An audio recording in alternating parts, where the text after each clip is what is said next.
Ako muna. Magandang araw po sa inyo lahat, Brother Manny. Pastor, maraming salamat po sa lahat na nangyayari at nagawa niyo po sa Abu Dhabi El Jor.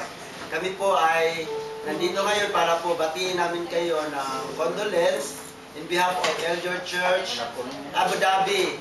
We'd like to extend our condolence to your loved ones, to your family, and to the whole of your, sa lahat po na iyong mga mahal sa buhay dyan sa Pilipinas. Thank you. Pastor Manny, in behalf of the El Jor family from Abu Dhabi, we would say condolence to your family.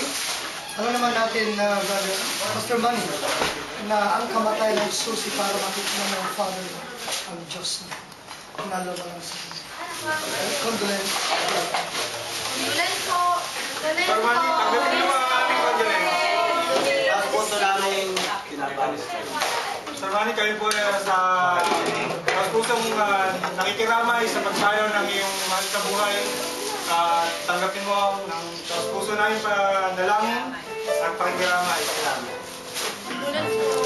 Pastor Manny, kami nakikiramay sa pagkamatay ng Father mo. At tulad po na nasabi ko na masakit sa bawat sinasabi na mawala ng mahal sa buhay. Subalit masaya tayo na alam natin kung saan sila paparoon.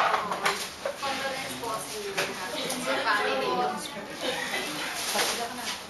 Pastor Manny, condolence ako. Na-miss ka namin. Na-miss ko po yung mga verses na ibinigay mo sa akin. So mula po sa Pastor, magandang hapon at kumusta kayo dyan?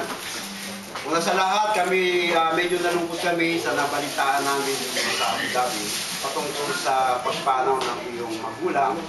And I'm sure naman na hindi ka nagkulang sa kanya para siya ay matulungan, no, na siya ay magkaroon ng malalim na relasyon sa ating Panginoon.